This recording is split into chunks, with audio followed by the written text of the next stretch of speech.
Estamos de volta com o programa de Carrinho e o nosso entrevistado de hoje para falar de futebol, para falar de Grenal, para falar de jornalismo, para falar da sua carreira.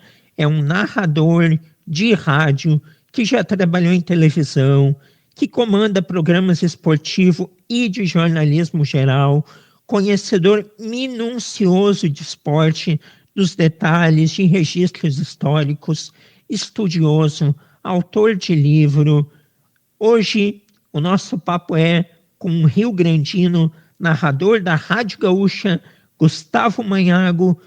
Tudo bom, Manhago? Que prazer em te ter aqui no programa de Carrinho. Tudo bem, Cassiano?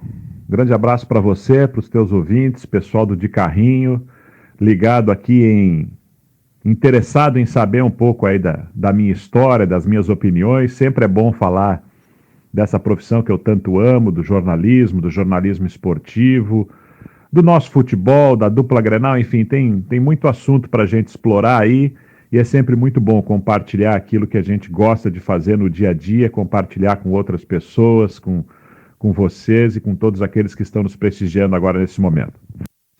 Sem dúvida, Manhago, vai ser um papo muito legal. Tu tem muito conhecimento, muitos dados, muitas estatísticas. O ouvinte vai adorar, porque o legal do rádio é essa parte de tu informar, de tu detalhar. Isso que é o grande barato. E a gente conversa no final de semana de final de gauchão. E você é autor de uma obra riquíssima, junto com Kleber Grabowska, que é o 100 vezes gauchão, a história centenária de uma paixão. A gente mais adiante vai falar desse livro, de vivências aí, de como foi pesquisar todos esses elementos, essas informações. Já não temos aí os últimos 2 anos da pandemia, mas é uma referência completa esse livro de tudo que o regional já demonstrou. E para início de conversa, fala de ti, te apresenta. A gente, todo convidado que a gente traz ao De Carrinho, a gente inicialmente pede para ele falar como começou sua relação com o futebol. No seu caso, com a comunicação, mas que levou ao futebol. Você gostava desde criança? Como foi esse elo aí de futebol com rádio, com comunicação? Você gostava já de narrar? Ou você queria ser jogador? Te apresenta aí para nós. Bom, Cassiano, eu tenho 45 anos, agora em junho completo 46, sou natural de Rio Grande aí, como tu falou. Sou formado em letras pela Universidade Federal de Rio Grande, a FURG, e também sou formado em jornalismo pela PUC, aqui de Porto Alegre. Comecei o jornalismo na Unisc, em Santa Cruz do Sul, e aí depois com a transferência acabei vindo para Porto Alegre, transferindo e me formando na PUC. Então tenho essas duas formações acadêmicas aí. Estou fazendo mestrado agora em administração, já prevendo aí, né, um novo momento na minha carreira daqui a alguns anos. Eu começo nessa questão de paixão pelo esporte, pelo jornalismo esportivo ainda muito cedo, né, com meu irmão. Meu pai me levava, quando pequeno, aos jogos da segunda divisão lá em Rio Grande, do Rio Grandense, que era o time de coração do meu pai, e que é também, de certa forma, a nossa primeira paixão no futebol, assim, o Futebol Clube Rio Grandense, que está disputando nesse momento a Terceirona Gaúcha, campeão gaúcho em 1939, e ali a gente eu começo a gostar de futebol, acompanhar a rádio, essas questões todas. Paralelo a isso também, meu pai sempre teve uma paixão muito grande pelo turf, e isso era o programa de família dos domingos, que a gente lá em Rio Grande ia para o hipódromo assistir as corridas de cavalo aos domingos, e eu gostava muito ali na época, né, de ficar imitando os narradores de rádio, de turf. E tanto foi que quando eu tinha 10 para 11 anos, aí o pai acabou me dando um gravador, e eu, a partir de então, ficava narrando e gravando e ouvindo como ficava a minha voz, narrando, gravando e ouvindo. E assim foi, né?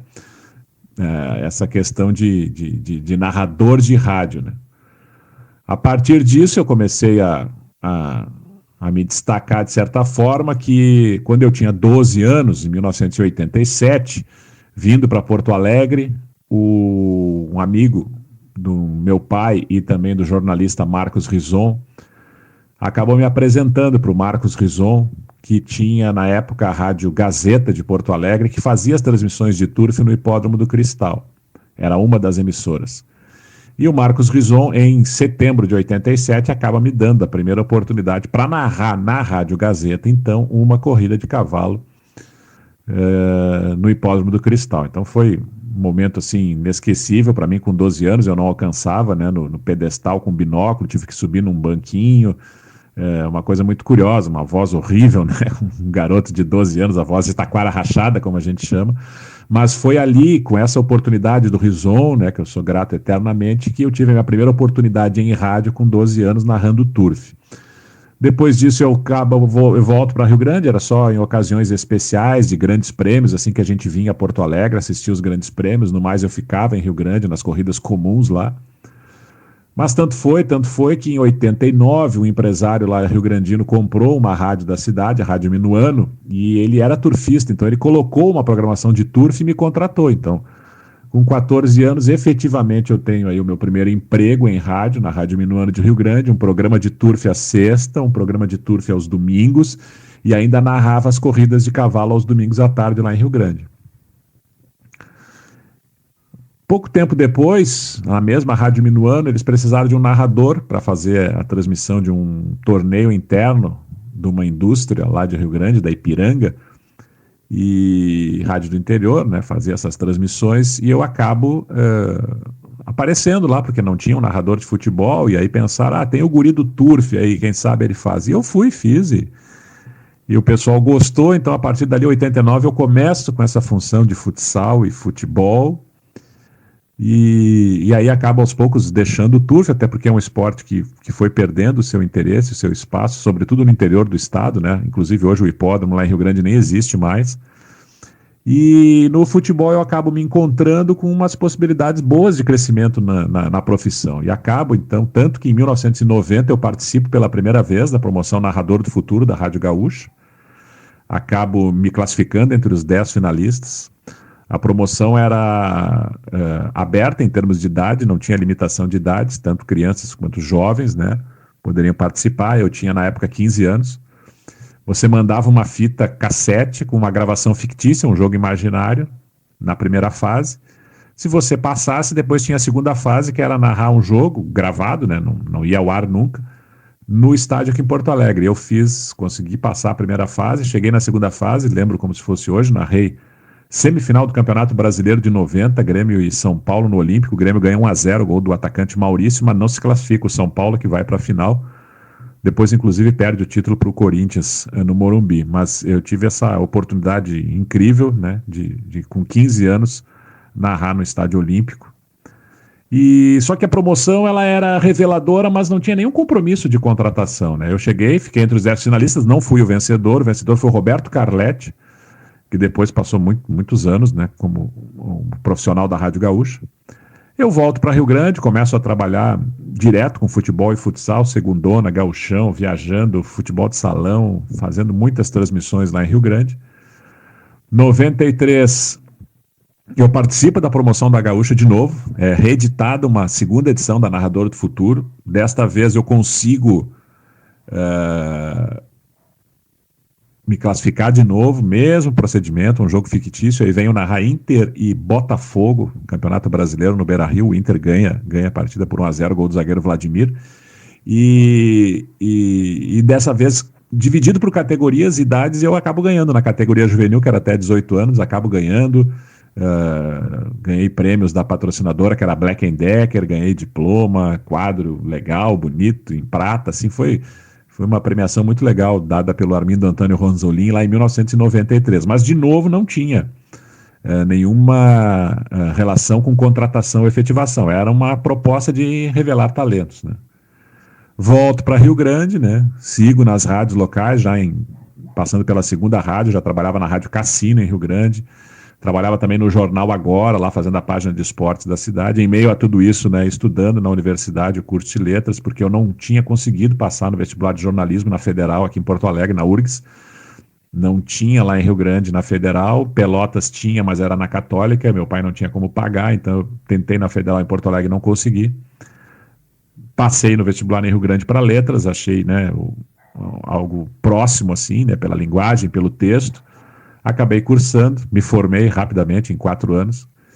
E nesse meio tempo que eu trabalhava nas rádios lá, acabou pintando a oportunidade de ir para a RBS TV. Isso a gente está falando em dezembro de 95. Né? Eu já tinha passado por uma terceira rádio, a Rádio Nativa, lá em Rio Grande. E aí entro na RBS TV como repórter, apresentador, e aí foi uma longa carreira, né? Que depois acabou entrando para gestão.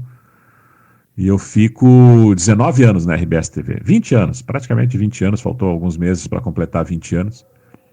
E aí eu começo como apresentador e repórter em Rio Grande, aí sou promovido para ser gerente de jornalismo em Santa Rosa, lá no noroeste do estado. Vou para Santa Rosa em 1998. Depois sou transferido para Bagé, fico 1 ano em Bagé em 1999. Depois volto para Rio Grande, né? Onde eu comecei como repórter, eu volto como gestor, como gerente em 2000. Acabo casando, né, constituindo família com a Silvane, minha esposa, até hoje, né? Estamos aí com mais de 20 anos já de casado, temos 2 filhas, Manuela de 16 e a Natália de 7. E depois de Rio Grande vou para Santa Cruz do Sul, 2004, até chegar em Porto Alegre, 2007. E em 2007, então, eu passo a fazer a coordenação de esportes da TV Com e da RBS TV, né, junto com o Renato Matti, que era o gerente, meu superior. Eventualmente fazia apresentação de programas, eventualmente fazia as narrações, né? Mas trabalhando muito mais em bastidores.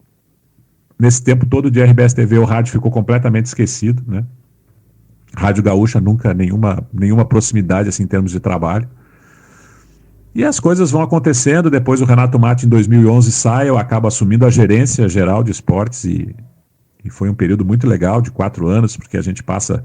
né, pelas Olimpíadas, a gente passa pela Copa do Mundo, então foi um trabalho muito bom ali. Em 2015, o desgaste natural, né, de relacionamentos e a própria crise econômica, eu acabo sendo desligado em 2015 da TV e fico 6 meses fora, voltando na Gaúcha, em janeiro de 2016, onde estou até agora. Então, um rápido resumo assim, dessa minha trajetória, Cassiano. Que eu espero crescer muito ainda dentro da Gaúcha, né, que foi um momento que demorou tanto tempo para acontecer, que eu conquistei o Narrador do Futuro lá no início da década de 90 e só fui ser contratado em 2016. Mas por essas questões da vida, aí os caminhos que desencontraram, custaram a se encontrar, mas agora estou muito feliz de estar atuando como narrador da Gaúcha, como jornalista, apresentador de programas, como tu falou no início. Estou tendo uma relação muito boa na Zero Hora, né, de poder escrever muito em site, em papel. Enfim, atuando mesmo como um jornalista e menos como um gestor, que foi uma grande parte minha na RBS TV, foi gestor, né, de 98 a 2015. Hoje, exercendo mais o jornalismo, me incomodando muito menos, curtindo muito mais. Ah, com certeza. Essa parte do exercer a profissão é o mais apaixonante de tudo. E não te implica todas aquelas burocracias que a gestão, que também é tão importante quanto, acabam consumindo, né, de cada profissional. E conforme tu contou nesse teu resumo de história, a gente pode ver como as coisas são difíceis. Às vezes, quem tem muito sonho de ser jornalista acha que num passe de mágica vai estar formado e já vai estar aí numa rádio, trabalhando numa rádio grande, apresentando, narrando, comentando. O caminho é longo, mas a recompensa ela pode ser bastante especial. E esse concurso de narrador do futuro era muito famoso na época. Já vários profissionais eu lembro de terem destacado ele. E Manhago, dentro dessa questão de narração, tu narrou Turf já, então tu também tem um bom conhecimento, provavelmente deve ter bons debates com o Guerrinha na Rádio Gaúcha. Mas nessa questão de narração especificamente, o que tem de diferente na preparação para narrar uma partida de futebol? Tu já narrou pela televisão e narra pela rádio. O ritmo da partida de rádio é muito mais acelerado. É mais difícil narrar rádio do que televisão. E como tu se prepara, como é a tua preparação antes de uma partida? Porque, claro que tem repórter, tem plantão, tem comentário, mas dos 90 minutos de bola rolando, a maior parte do tempo é tu falando e com emoção, e tem que estar prestando atenção no anúncio e ao mesmo tempo no jogo. Como é que é essa técnica? Conta pra gente. Bom, Cassiano, sim, né? Já tive essa experiência aí de fazer narração em TV. Ainda posso fazer normalmente, quando requisitado também, sem nenhum tipo de problema. Gosto de fazer também outros esportes, né? Me sinto apto também para fazer vôlei, basquete, handball, hipismo, tênis, enfim, todas essas outras narrações que eu fiz muito na época de Sport TV. TV Com também me deu essa base muito, muito importante. Mas é bem diferente, sim, do rádio para a TV. A linguagem ela precisa ser bem mais popular no rádio do que na televisão. Na televisão a gente não pode brigar com a imagem, né? Enquanto que no rádio o teu olho, a tua visão, ela é a imagem que o ouvinte está querendo ver, né? A tua transmissão, a tua descrição é que faz o imaginário do ouvinte, do torcedor em casa. Então, no rádio, a tua descrição ela tem que ser muito mais precisa, muito mais detalhista do que na TV, porque na TV a imagem está mostrando, então tu não precisa estar detalhando exatamente aquilo que eu em casa estou vendo. Na TV é uma coisa um pouco mais conversada, não que tu não tenha que dar emoção, não tem que tu tenha que dar ritmo, mas tu não pode ficar, né, dando um ritmo muito acelerado como no rádio, em que tu não pode deixar brecha, porque o rádio não tem a imagem, então tu não pode ficar num silêncio que na TV tu pode, porque tem ali a imagem que o cara tá vendo, com o som ambiente da torcida. No rádio isso não pode acontecer, por isso que a gente tem que falar o tempo todo. E tem essa questão aí também, né, que o rádio ele é muito ligado à questão comercial, e hoje na Gaúcha a gente tem aí uma rodada cheia de patrocínios, então eu tenho por jogo que ler em média 120, 130 patrocínios, citações, né, dos mais variados patrocinadores, o que na TV, no meu tempo, eram 6 foguetes que a gente chama quando o narrador dá uma deixa e entra o comercial gravado, uma vinhetinha bem curta, né? Vivo, Brahma, Casas Bahia, eram 6 por tempo. Nós estamos falando em 12 em 90 minutos, e no rádio eu estou falando em 120 em média, com textos muito maiores, às vezes palavras muito mais complicadas, né? Então tudo isso é completamente diferente nessa outra questão de além de tu não deixar em branco no rádio, tu tem que estar sempre falando, tu tem que estar sempre dando emoção o máximo possível, por pior que seja o jogo, e comandando várias pessoas que entram ao mesmo tempo, né? Então, a preparação para o rádio ela exige muito mais controle, né, de toda a situação, controle de informações de que vão entrar, qual a ordem, enquanto que na TV tu já é uma história toda muito mais bitolada, assim, sabe? Que é o jogo, é o comentarista, o repórter muito raramente, né? Não entra em depoimento de gol, não tem a questão do plantão, que tem aquela bolinha, né? Que tem gol, o próprio narrador que lê, com alguém te falando no ouvido ali, e tu fala muito menos, tu te desgasta muito menos do que no rádio. E terminou o jogo, terminou, no rádio tu ainda fica um tempo no intervalo, um tempo a mais antes, um tempo a mais depois. Então são estilos e necessidades completamente diferentes. O teu fôlego tem que ser muito maior, o teu cuidado com a voz tem que ser muito maior, o teu vocabulário tem que ser muito maior. E eu acho que isso sim faz do rádio esse veículo diferente para um profissional da narração. E em véspera de jogos ou no dia das transmissões, tu faz alguma preparação diferenciada do que tu faz quando tu vai apresentar um programa? Daqui a pouco na alimentação, no sono, alguma questão vocal, algum exercício que tu te prepara para entrar no ar numa transmissão? Não, nada muito específico, nada muito específico. Eu cuido, claro, a minha voz, assim, eu não procuro não fazer os extremos, né? Nada muito quente, nada muito gelado, evitar gelo, né? Essas questões assim, mas não tem nada radical, assim, alimentação não cuido. Nesses tempos todos aí de gaúcho eu tive um problema só, de falta de voz, que até foi uma questão involuntária, mas aconteceu. Eu estava escalado para um jogo do Gauchão, Grêmio e Passo Fundo, numa quarta noite em Passo Fundo, e na terça noite teve um jogo do Brasil nas eliminatórias que eu não estava escalado, mas eu tive que fazer porque o Pedro teve problema de voz. E aí eu estava meio resfriado. E aí eu narrei na terça, meio resfriado, e na quarta não teve jeito, né?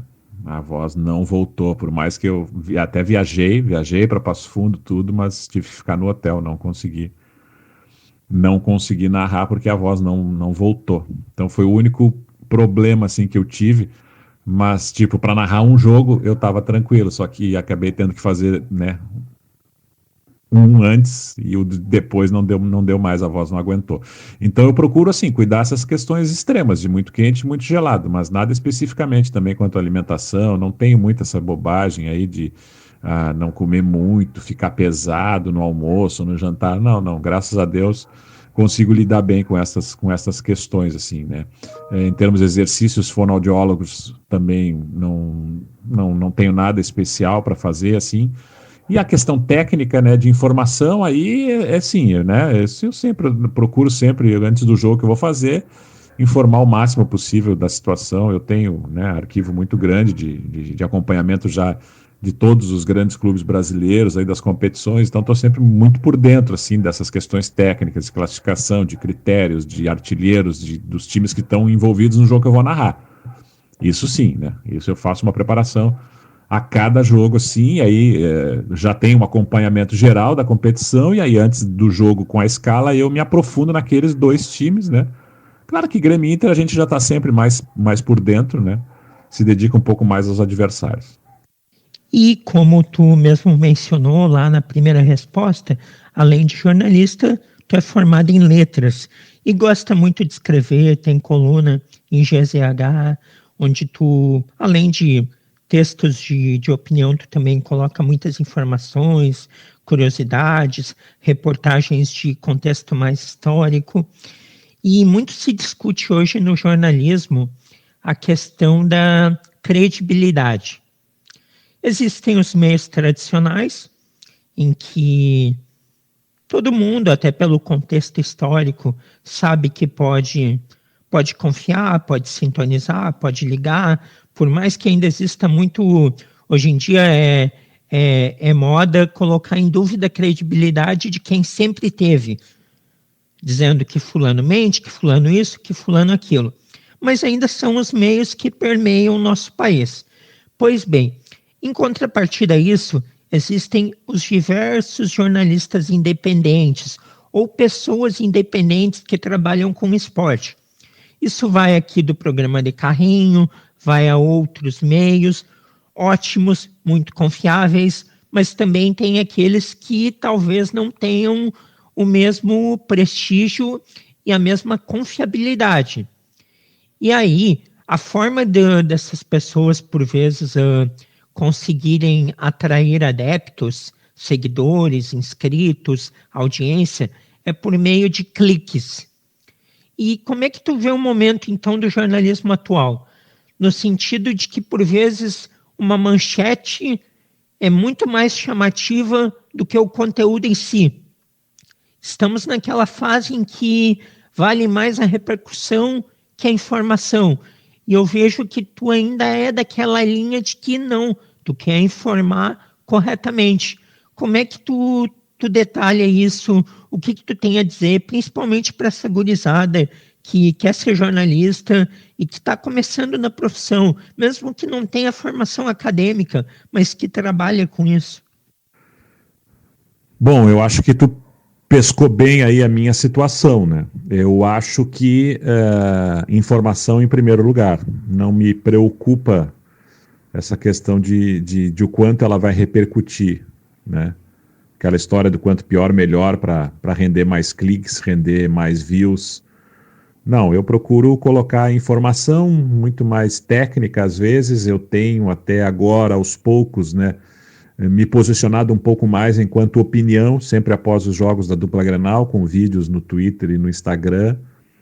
Tenho feito isso de uns tempos para cá, até para criar um pouco mais de engajamento também, mas muito nessa situação de opinião em cima de jogos, assim, né? Tenho feito isso. Acho que as redes sociais proporcionaram, né, que houvesse essa expansão do mercado aí para todo e qualquer tipo de profissional ou até mesmo não profissional, mas que gosta, que está vivendo nesse meio e que pode hoje se manifestar. A rede social, ela permite, né, que hoje todos tenham voz.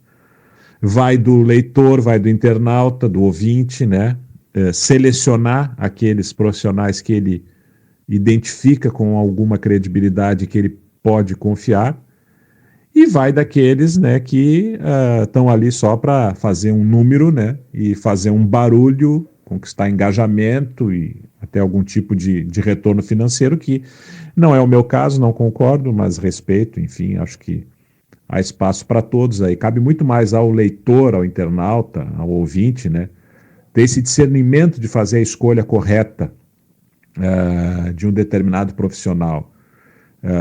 Eu estou hoje num veículo tradicional, sempre trabalhei em veículos tradicionais, né? Sou muito grato, sou um cara realizado na profissão, né? Afinal, passando aí pelos principais veículos do estado, então não posso em nenhum momento falar que não me sinto feliz trabalhando com colegas especiais, assim, que trabalham pela informação, que batalham pela informação, né? Que correm atrás para largar com correção.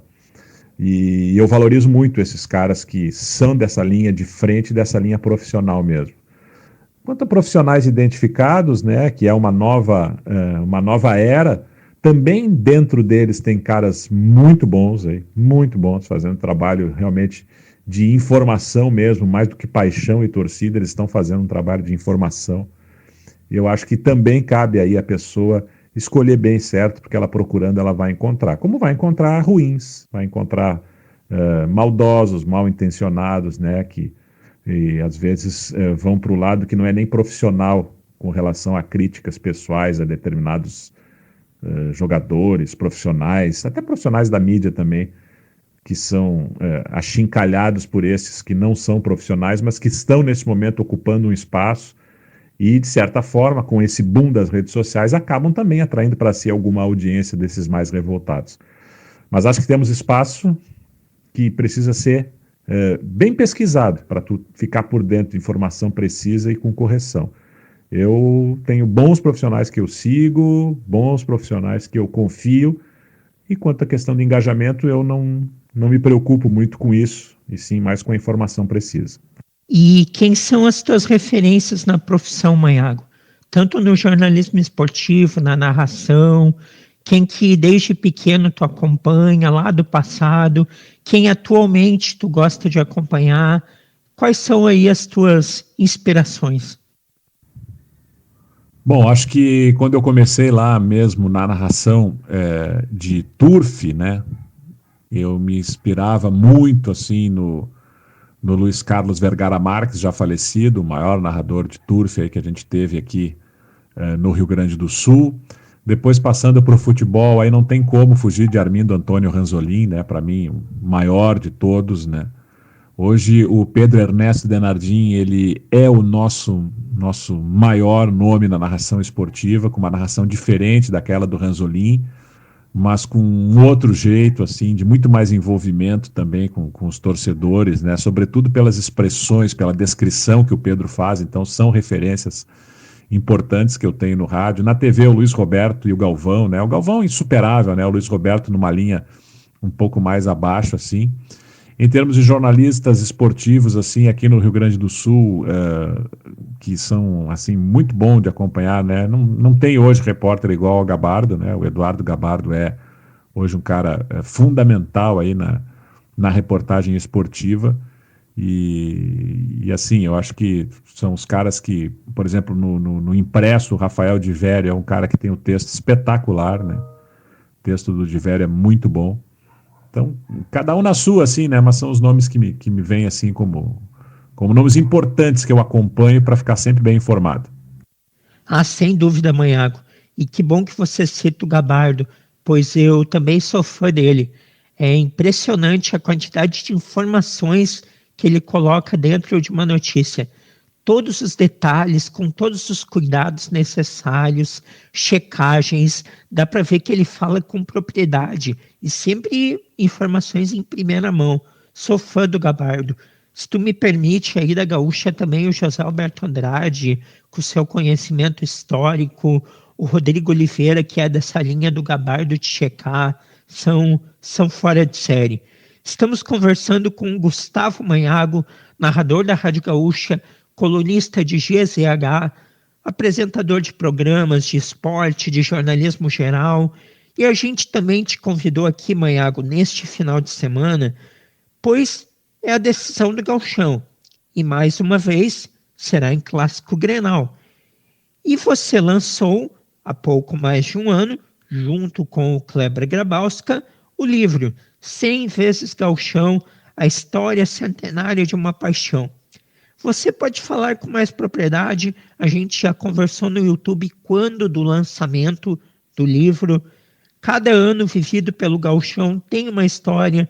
Eu quero que você conte para nós sobre esse livro, como surgiu a ideia de escrever esse livro, como foi a captação de informações, o que é mais recente, com certeza é mais fácil buscar, foi mais fácil, mas, poxa, 100 anos de Gauchão e ter uma história de cada ano, lá na década de 10, de 20, de 30, de 40, de 50, deve ter sido difícil. Conta para nós como foi essa checagem e como está sendo aí, como foi a venda desse livro, a repercussão, se ainda ele está às vendas aí, as vendas nas livrarias, se ainda está sendo comercializado esse livro.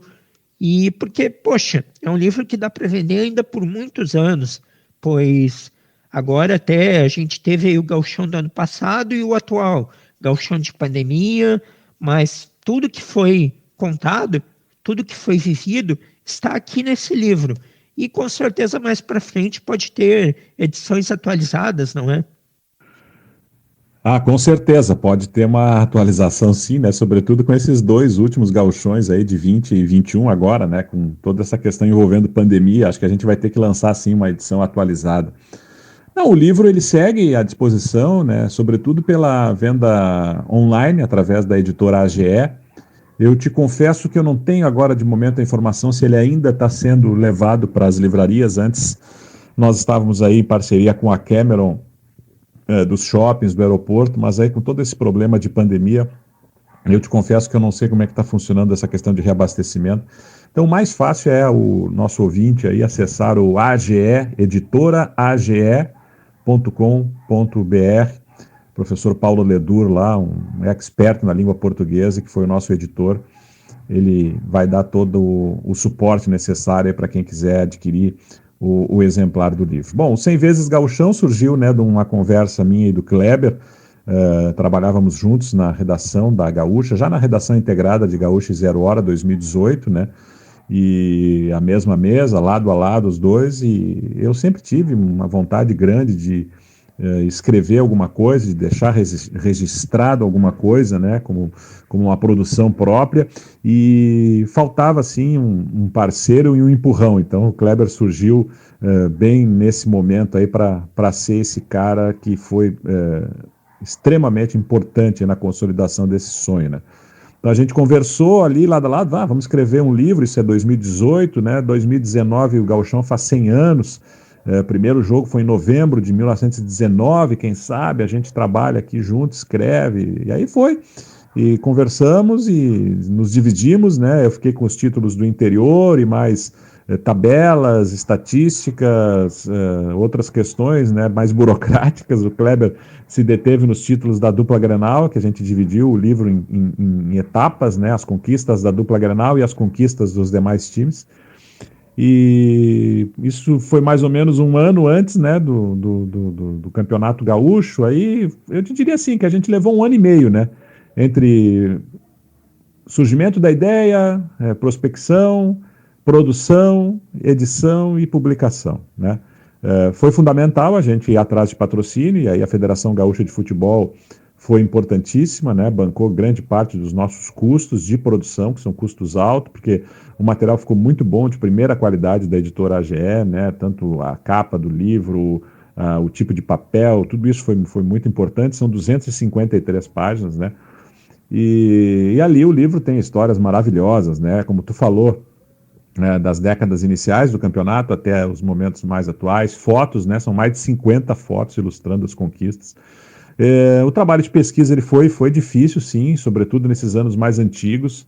A gente tem alguma coisa, tem livros dos clubes que ajudaram muito, né? Do Brasil, do Pelotas, do Caxias, do Juventude, do São Paulo, do Rio Grande, do Rio Grandense. Esses livros históricos ajudaram muito, jornais antigos, né, pesquisa em jornais também fez parte de um trabalho que a gente procurou ali, ser o mais completo possível e ser uma referência do nosso campeonato, que não tinha nenhum material até então, né.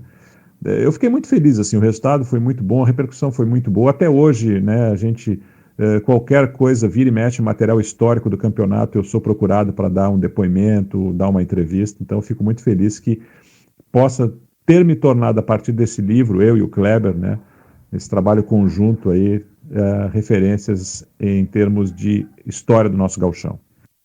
Olha, parabéns, porque o material é espetacular, é um livro de cabeceira que eu tenho aqui junto comigo, tenho no meu quarto, e sempre que surge alguma dúvida de algum ano, é a melhor fonte de pesquisa para a gente ir. E um outro material impresso que você não foi autor, mas você foi um dos integrantes por um período, por um determinado tempo, foi o Sala de Redação. E o livro, eu tenho também o livro do Sala de Redação, quando o Sala completou 45 anos, esse ano completa 50, eventualmente você apresenta o programa, mas conta para nós uma curiosidade de ouvinte. Como é participar daquilo? Eu estive no Sala em 2017, você era um dos integrantes. E como é que foi essa experiência? Dava para falar no meio daquela turma toda? E hoje o programa até está mais tranquilo, análises mais técnicas, táticas, comentaristas, mas você ainda pegou o final do período em que, popularmente falando, o Brigaceiro era grande, não é, Maiago? Sem dúvida, Cassiano. Eu acho que foi um privilégio ter participado, né, por 2 anos e um pouquinho ali, desde que eu entrei na Gaúcha até meados de 2018. Eu fiquei no Sala, depois por uma readequação de participantes ali, acabei saindo, mas foi uma experiência maravilhosa, assim, né, conviver com eles ali diariamente. Sim, eu peguei a época um pouco mais efervescente do programa, né? Porque tinha Vianney e Cacalo juntos. Tinha João de Almeida Neto e Zé Vitor Castiel. João de Almeida Neto já um pouco mais provocativo, Zé Vitor bem mais ponderado, mas Vianney e Cacalo era realmente uma dupla de grandes embates ali no Sala de Redação. E era complicado, sim. Eu te confesso que eu não consegui me estabelecer no programa, né? Talvez até pelo meu perfil um pouco mais conciliador, eu me vejo muito mais como mediador do que como um participante ativo e debatedor. Então, eu gostava muito de fazer a mediação, fiz várias vezes em ausências do Pedro, eventualmente hoje também faço, né?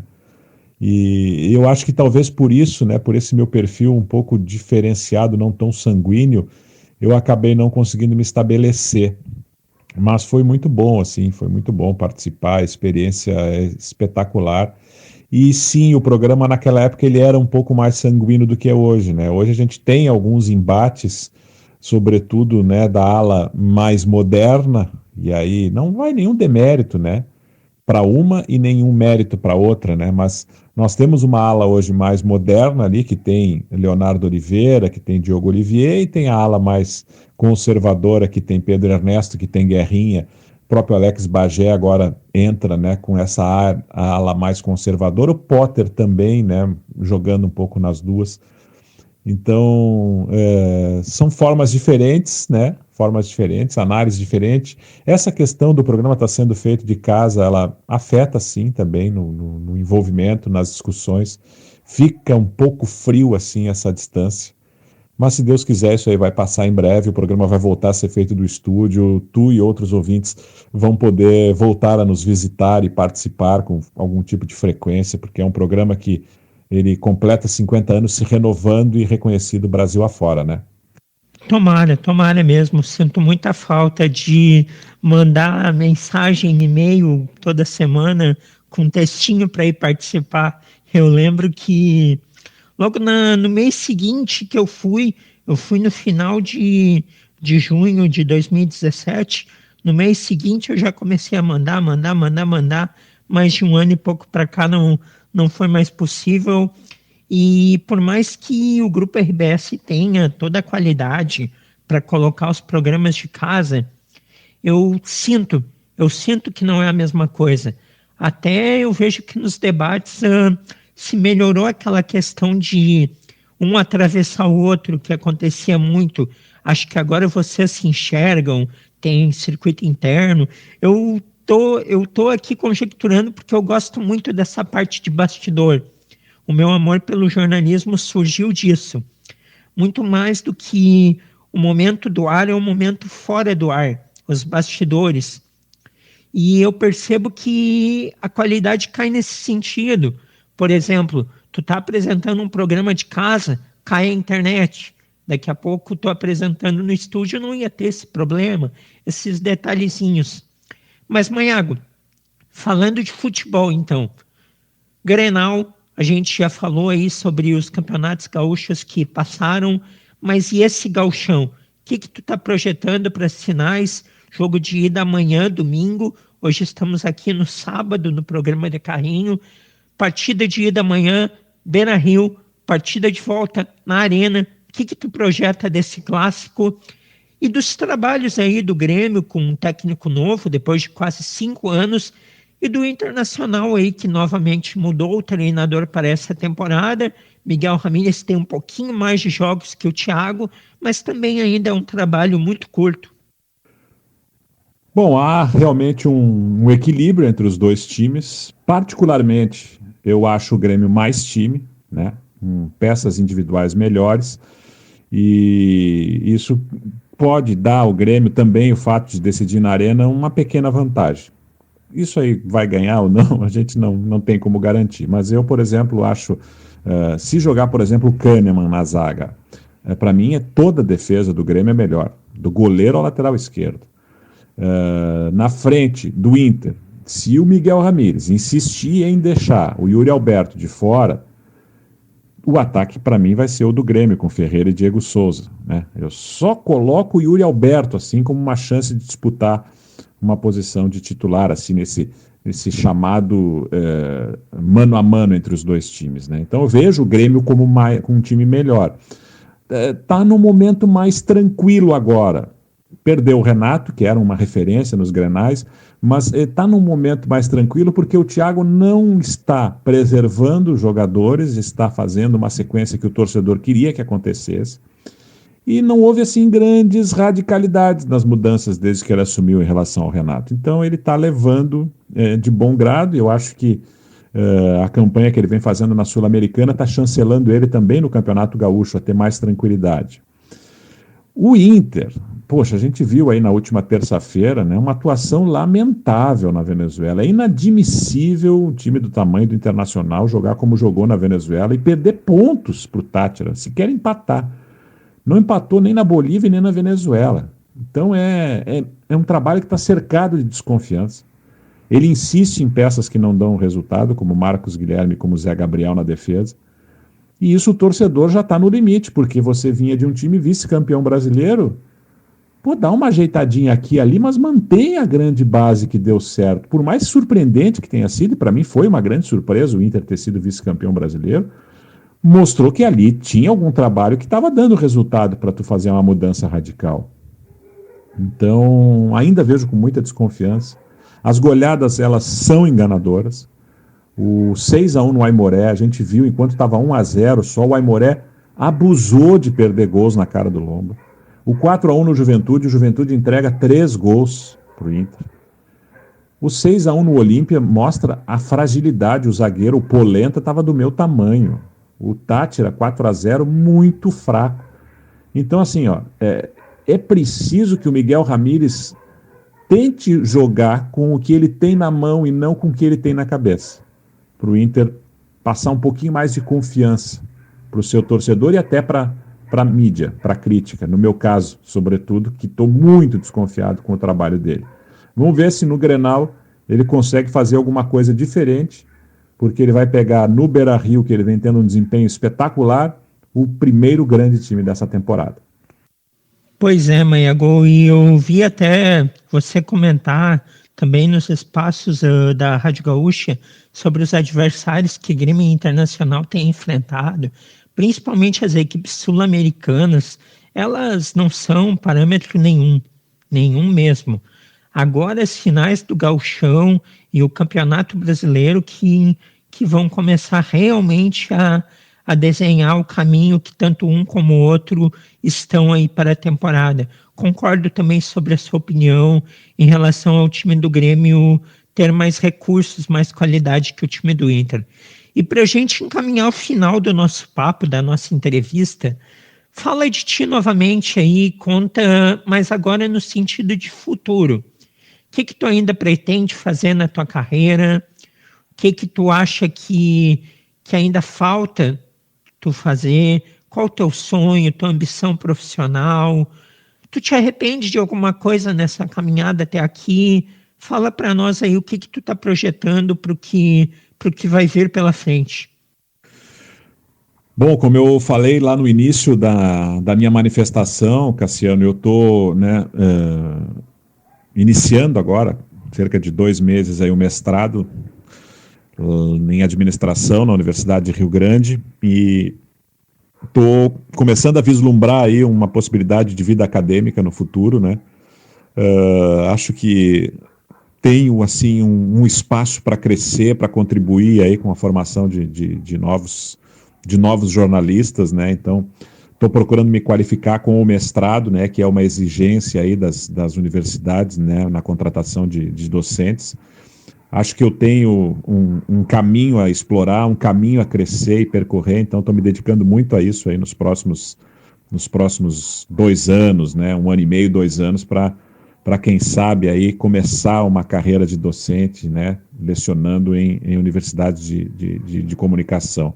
Então estou trabalhando para isso nesse projeto, né? No momento, claro, me dedicando sempre ao máximo nas narrações esportivas, né? Tem a Copa do Mundo do ano que vem no Catar, um sonho de qualquer narrador, né, poder narrar uma Copa do Mundo presencialmente. Já narrei aqui a última de 2018, mas sem viajar para a Rússia. Então estou trabalhando, estou me esforçando para ver se eu consigo, né, um lugar aí de acordo com as possibilidades que nos forem oportunizadas, né? Então continuar focado na narração, na apresentação de programas, no jornalismo esportivo, de rádio, de internet, de jornal, crescendo nos espaços que a RBS me proporciona, interagindo muito, né, com os seguidores aí nas redes sociais, com os ouvintes, e com essa corrida por fora aí, né, no mestrado, para quem sabe eu poder trilhar um novo caminho daqui a 2, 3 anos aí, através da vida acadêmica que brilhou para mim nos últimos tempos aí como uma nova oportunidade. Ah, que ótimo, Maiago. Eu também estou nessa caminhada do mestrado, iniciei com esse propósito também de trilhar uma carreira acadêmica em paralelo ao jornalismo. Sou publicitário formado, ainda faço a faculdade de jornalismo, mas te desejo todo o sucesso do mundo. Foi muito legal ter você aqui no programa de Carrinho. Ótima entrevista, muito rica, muito rica. Ela também vai estar disponível nas nossas plataformas, no YouTube, podcast. Bem legal ter tido você aqui, ter falado das suas histórias, da sua carreira, do que virá pela frente, do futebol, gauchão, muita coisa. Tenho certeza que os ouvintes adoraram e mais para frente a gente volta a conversar novamente. Grande abraço, Maiago, e até uma próxima. Obrigado, Cassiano. Sempre muito bom falar sobre carreira, falar sobre futebol, né? E acho que a gente sempre planta alguma sementinha naqueles que pretendem, né, seguir a nossa profissão no futuro. Aí. Foi muito bom conversar contigo. Estou sempre à disposição.